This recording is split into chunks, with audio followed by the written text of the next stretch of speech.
4-star characters in gacha games have always been a sketchy and lucrative topic. They are generally weaker than normal 5 stars, they have a more ordinary design, and they tend to be less straightforward to obtain. At least, that's the case for most gacha games. Wuthering Waves is no exception, but it seems that going forward, when the new update launches, the new 4-star will be introduced in the latter half of the update, alongside a rerun of the old character.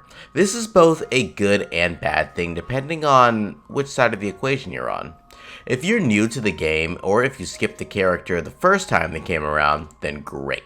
You get to get a new 4-star, along the rerunning 5-star, probably, but what if you already got that character on their first run? Are you punished for picking up this character early and will have to risk getting an unwanted wave ban for an old character just for a new 4-star? My name is Void Enigma, and I'll be discussing the 4-star topic because it's going to be really controversial depending on which side of the fence you're on. Now, before we even begin, I have to give kudos where kudos is due, but we'll also talk about the implications of this concept on a whole.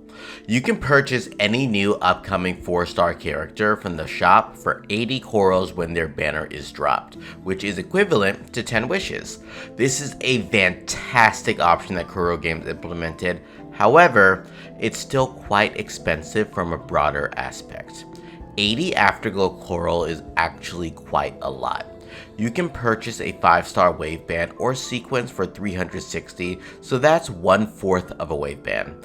These take quite a while to get, so trading 80 for a new 4-star might not be the best option for a lot of us, considering that wave bands for 4 stars cost 55.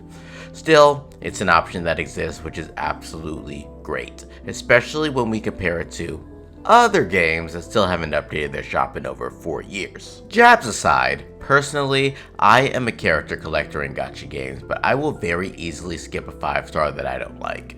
As for the 4 stars, ideally, I'd like to have them. It really bums me out that I'm pulling for Shorekeeper and I have absolutely zero chance of getting Youhu.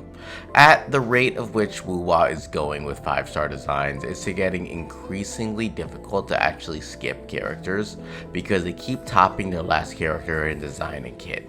It's crazy to think that they keep getting better.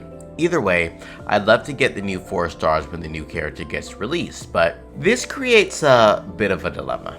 If I don't want the character in the second half, but I really want that 4-star being featured here, do I really want to spend 80 coral when I can easily get that character in 10 pulls? At the end of the day, this is a gacha game, but this is really leading into the FOMO of actually wanting that next character. And that leads us to our next issue. The 4-star rates in Wuthering Waves sucks. But you know what doesn't suck? Leaving a like on this video and subscribing to the channel. So yeah, make sure to not suck and leave an unsucked like on this video. You can get lucky, or you can get extremely unlucky. For instance, in my case, I was very unlucky to get dungeon sequences as I only have S2, despite me doing quite a lot of pulls on Shorekeeper's banner. Meanwhile, let's say I wanted Yang. Well, yeah, I would have had about 8 or 9 of her because that's all I got on this banner. Leaving it to luck is what makes a gacha, but what if you get so unlucky and you end up pulling none of the 4-star character that you actually wanted? Not only that, but some people can actually get lucky in the wrong way. Imagine you have a guaranteed save and somehow the game decides that today is the day that you will get a character at 3 pity. It can feel really bad cashing in your 5-star early for a 4-star that isn't really even worth any of the pulls. I know for a fact that some people will gamble rather than spending the 80 coral for a certain 4-star, and they will certainly get unlucky or lucky and celebrate or swear for vengeance against the gods that is luck. This gets exponentially worse if you're going for sequences for 4 stars, but good thing that the sequences aren't as valuable as they are in certain games. I'm sure you've all heard of the horror stories of getting a C6 Farazan or Chevruz. Sure, they'll throw you a Farazan once every 4 years, but getting them on the banner is actually going to be a horrible situation. With such coveted constellations being the C6 of both of these characters, along with many other characters, you're just really going to really want that power up to boost your main DPS, but getting that power up is really going to cost you so much. Theoretically, you could continue to pull and just never get these characters and get many 5 stars and not even pull the character once. It doesn't happen normally, but it still happens to some people, which is crazy to think about. This can change in the future depending on how Kuro Games decides to make their characters, but for the most part, each new 4-star is very functional at C0. This does, however, beg the question, why did they stray so far from their winning format? Kuro Games has another game that we're all well aware of, Punishing Grey Raven, which has the best format for getting a 4-star character. The first time that a character comes out, you simply select the 4-star, you get the character guaranteed in 10 pulls. Nice. Otherwise, you pull for the character on the standard banner, you get that same 4-star character at an 80% rate. These characters are actually called A ranks, but still, the same concept overall. Other games like Limbus Company also have a shard system where you can get that new character a lot easier for less shards than you would actually spend on a limited banner character. It shouldn't be that hard a concept to get a 4-star character in my opinion. Sometimes I feel Wuwa is inspired by Genshin Impact a bit too much, but overall they still amp up their gacha by making the character straight up obtainable, thanks to the Coral.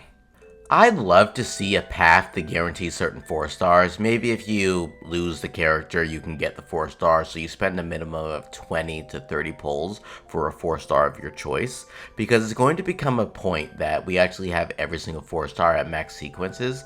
So when pulling on a new banner, we really want that new 4-star instead of just getting the old 4 stars or leaving it to luck. With the way the gacha works, you can either get lucky or get severely and brutally screwed over the gacha odds. And let me tell you, more often than not, you're getting. This is going to have drastically different views depending on who you are.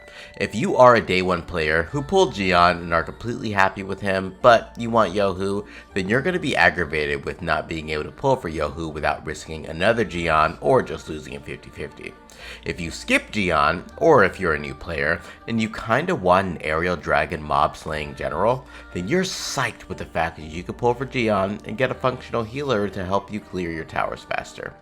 In the future, this will change as well because other rerun characters may be wanted characters that you didn't get a chance to pull, or they'll end up being characters that you have absolutely no desire to get. Then there's a camp of people who just don't care, and don't want Youhu.